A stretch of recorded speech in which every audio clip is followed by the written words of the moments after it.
Alright, so today we are changing the control arms and the sway bar links in the front on the 8th gen Fa5. Now the question is, are they any good, the eBay aftermarket control arms? And so far I've ran them on 2 8 gens already, on my Civic Coupe SI and the Fa5, and so far no issues. I did feel, better turn in, better suspension feel. It's tighter because over time all this stuff does wear out. The car has 150,000 miles, and this is how the control arm bushings look, which they're not too bad, but it's not gonna ride like it's supposed to, and sooner or later it's gonna give me problems. So before it gives me problems, I'd rather swap it out.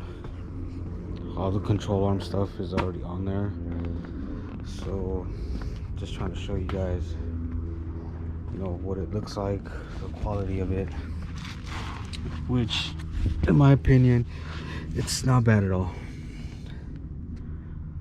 I mean, this is it. This is with everything on there. The sway bar link.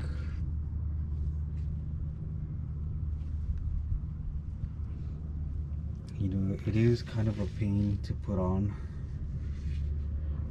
Honda made everything super tight on here,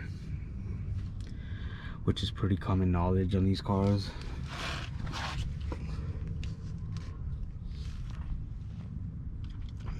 This already comes pre-assembled, this piece here. I mean, it's just literally bolting on the ball joint, but when you guys do install this, be sure to tighten these, because I'm almost positive these don't come torqued to spec at all.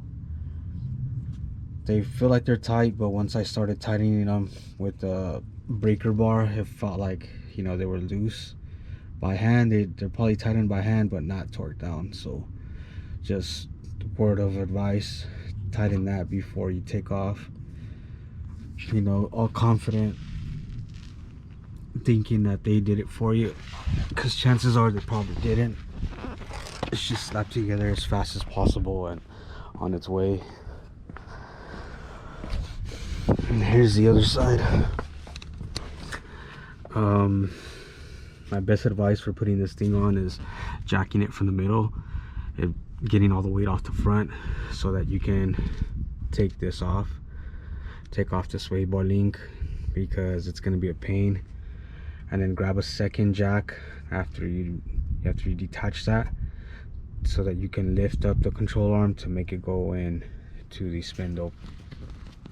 Once you start doing it, it'll make sense to you. But as you can see, it's not too bad. The rubber actually feels harder than OEM, which is not a bad thing. That's how the sway bar links look. And again, I ran this on 2 8 gens already, this being the second. The first one I've had for over a year, maybe 2 years that I've changed the control arms, and they have not given me any issues. So in my opinion, it's definitely worth it. It's inexpensive, and it comes with everything you need as far as in the front. It has tie rod ends as well for the steering rack, but I mean, I didn't put it on because I don't want to do an alignment just yet, but I'll do that later. Maybe when I do that, I'll give you guys a better look at it. But all right, so that's pretty much it. In my opinion, worth 150 bucks if you do it yourself. I mean, you give your car lots more life. Any questions, feel free to comment, feel free to send me a question. I'll answer as fast as I possibly can. And yep, let's keep them alive.